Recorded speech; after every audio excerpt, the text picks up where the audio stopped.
Welcome back to another lecture from organic chemistry. Last lecture, we went through types of strains, and the bottom line was this: as dihedral angle gets smaller, the system will be less stable, so potential energy is going to go up. Okay, now I want to keep talking about what will happen when we rotate the system over one carbon-carbon bond, because we have alkane. In alkanes, they have saturated carbon-saturated bonds, or they have a single bond of carbon-carbon. So there is a possibility of rotation over carbon bond. In this case, I have ethane, which is made of 2 carbon and 6 hydrogens. So blue hydrogens are the hydrogen that are facing to us. And at the beginning, the position, the dihedral angle between two hydrogen atoms, it can go up to 180 degrees. And that one is going to give you theta, dihedral angle around 180 degrees, and we call it staggered. Okay, so the name for it is going to be staggered. If you rotate, rotate the system, the front carbon by 60 degrees, just 60 degrees, one blue hydrogen, it will be facing with red hydrogen, and it's going to happen with the rest of the front hydrogen. So we're going to have hydrogen attached to the front carbon. So that's going to be the front carbon. And those hydrogen, they will be facing to hydrogens that they attach to the back carbon. Okay, how many of them? 3 of them. So here the theta is going to turn to 0, and because 0 system is going to be in an eclipse position. And because you have 3 of them, okay, 3 of them, the system is going to be stable by 4 kilojoule for any pair of hydrogen in eclipse position. And I have 3 of them, so I'm going to multiply it by 3, and the system will be unstable by 12 kilojoule. Okay, if I rotate this one by another 60 degrees, now this hydrogen is going to move down, and it will go here, and that hydrogen is going to go on up, and it will show up there. Okay, and again, I got another staggered position, or technically, I got theta around 180 degrees. Okay, it doesn't mean I cannot find like a theta around 60. And if you pick, for example, these two, this one plus that one, you do have but dihedral angle that's around 60 degrees. Okay, if I want to present the energy for it, I started with with a staggered system. This is my staggered system. Okay, I'm going to put the hydrogen that they are attached to the back carbon, and then the 60 degree far from the blue hydrogen. Or you can say, here, these two, for example, are 180 degree. Okay, and so we started theta equal to 180 degree. Okay, now what will happen if I rotate the front one or the back one? If you rotate the back one, for example, okay, then you will have hydrogen atoms in eclipse condition. And so those are hydrogen atoms. And blue one are there. So this time I rotated the back hydrogen, back carbon. It doesn't matter, really. It doesn't matter which one you're rotating. Okay, we can have rotation around the single carbon-carbon bond. And theta, in this case, is going to be equal to 0, and you get the eclipse condition, and that's going to make the system unstable by 12 kilojoule. So the reason we see a barrier here, and the barrier is around 12 kilojoule, is because we have 1, 2, 3 pairs of hydrogen in eclipse position, and each pair is going to cost you 4 kilojoule. Okay, and this system, it can keep rotating, and every time it will give you the same barrier, and barrier for all of them, it will be 12 kilojoule. Okay, so this is the full presentation of it. You had 2 hydrogen atoms, and then the red here, okay, we highlighted 2 of them, 2 hydrogen atoms in 180 degrees far from each other. Now, if you rotate one of the carbon atom, let's say you're rotating the front one, and in that case, the 2 hydrogen here, this hydrogen atom, it will be in eclipse position, and same thing here, and that's going to be the 3rd eclipse position. So I have a 3 pairs in eclipse position, and that's going to cost you 12 kilojoule. Okay, system is going to get back, and it will give you, okay, again, it will give you those 2 hydrogen atoms in and 60 degrees far from each other. And if you keep rotating them, finally, you will get them back, and they will be 180 far from each other. Okay, but all those steps, all those barriers, they will have the same amount of energy. So if I want to be precise, this barrier or that barrier, again, is going to be around 12 kilojoule. So we are dealing with the same cycles every time we go through like the barrier.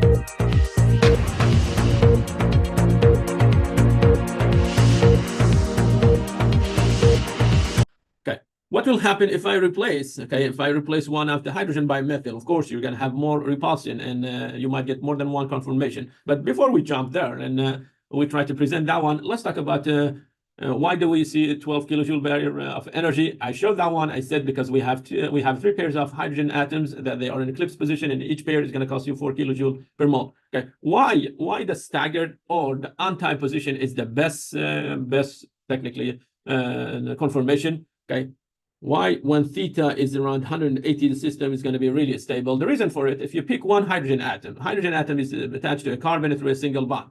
Okay, and that one is going to be it's going to have like a technically it's going to be facing the empty orbital of the sigma star for CH bond. Okay, let me present what I'm talking about. Okay, so I have a carbon atom here attached to hydrogen. Okay, and then I have hydrogen here. I have another hydrogen there. The hydrogen is back. Next, I have a carbon here. Okay, and in order to get staggered, I need to have the red hydrogen to be down there. Then one of them, it will be facing to us.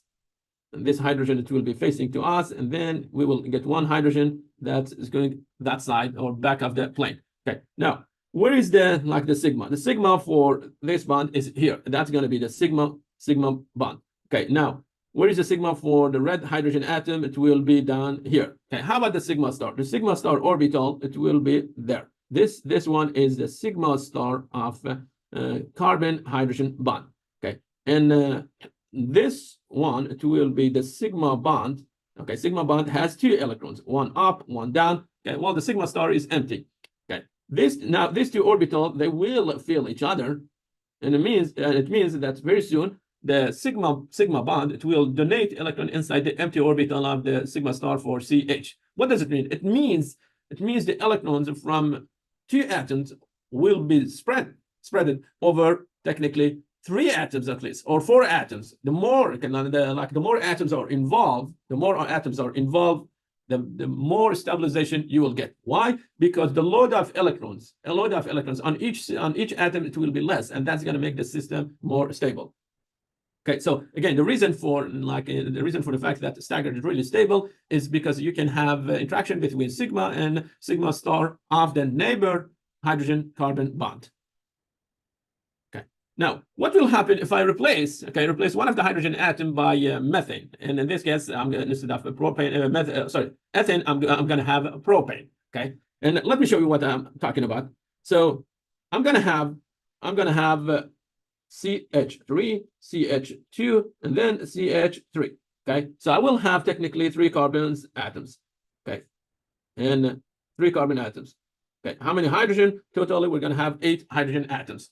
Okay, so let's look at the system from one of the carbon-carbon bonds. And okay, so say you have hydrogen atoms here. And you're looking to the system from the first to the second carbon. So I'm going to put my eyes here, and this is the way I'm looking to the system. I'm technically looking to this bond, and I want to rotate it over this bond and see what will happen if I rotate them. Okay, so right now I have hydrogens are there.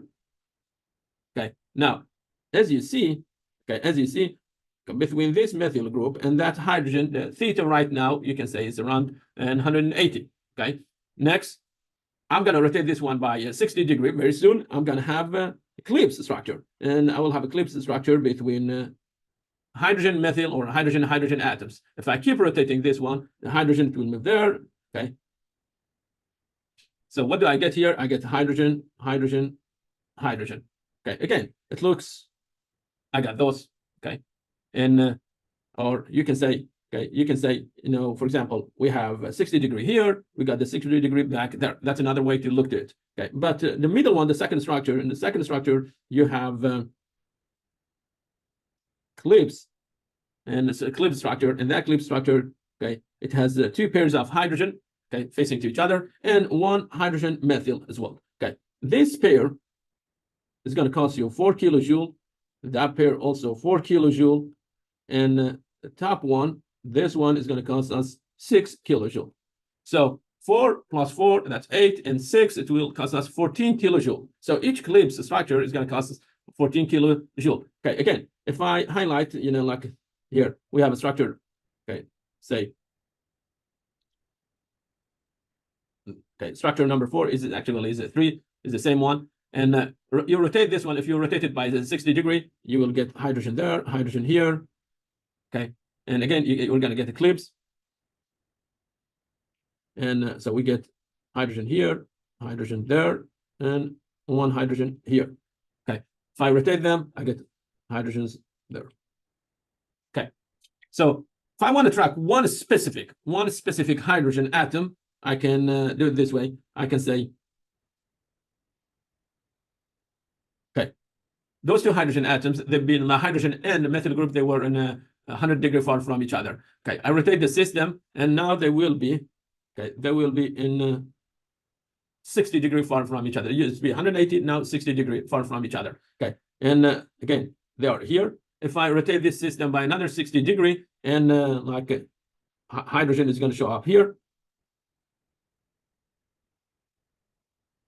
Okay, so hydrogen used to be on the left side, now is on the right side. Okay, the theta here between those two, it will be 60 degree. If I do 2 rotation more, maybe, okay, 2 rotation more, like 1 rotation actually, 1 rotation more, okay, I will get to the eclipse, and then I'll turn to 180 degree, and that's going to be the starting point. Okay, so every time we go through eclipse condition, we will be dealing with 14 kilojoule energy. Okay, again, like the previous one. Okay, 4 here, 4 there, and this one is going to cost us 6 kilojoule. Okay. If I want to present it on a full diagram, and this is going to be the good presentation for it. So we had the methyl there, and where is hydrogen? You can pick one of these hydrogen atoms. It doesn't matter which hydrogen. Let's say that one, and they are 180 degrees far from each other. We rotate the methyl. Methyl now is going to be here. Where is the methyl? Is there? Where is the hydrogen? Hydrogen still is down there. Okay. Now, methyl, this is the methyl. Where is the hydrogen? Hydrogen is here.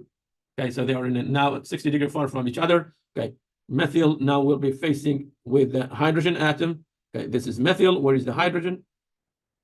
Okay, forgive me. This is going to be the methyl. Okay, again, they are 60 degrees far from each other, so you can say these 2 are the same. And yes, they are the same. The only difference is the position of the methyl group. And one is on the left, the second is going to be on the right. Okay, and you do another rotation. Now, methyl is there. Okay, that's going to be the methyl. Okay, where is our hydrogen? Our hydrogen is pointing down here. Okay, and okay, again, hydrogen is going to show, methyl is going to show up, and methyl, the hydrogen, it will be down there. And we got back to original place. Okay, so I had to go through 3 barriers to get the original position, but all of them, they have a barrier around 14 kilojoule. And same thing here, 14 kilojoule. Okay, the more the bulky group you have, the higher barrier you will be dealing with. For the previous one, if I go back, for the ethane, the biggest barrier that we had was 12 kilojoule. Okay, now that we replaced one of the hydrogen by methyl, the barrier went up by 2 kilojoule. Okay, by 2 kilojoule. What will happen if I introduce, the second methyl group? In that case, expect to get another, 6 kilojoule interaction between methyl and hydrogen, and that's going to increase the barrier, I think, by around 19 kilojoule. Okay, so I'm going to stop here. In next lecture, I will present the diagram for propane, for butane, and we will compare it with ethane and propane. Thank you very much, and I will see you very soon.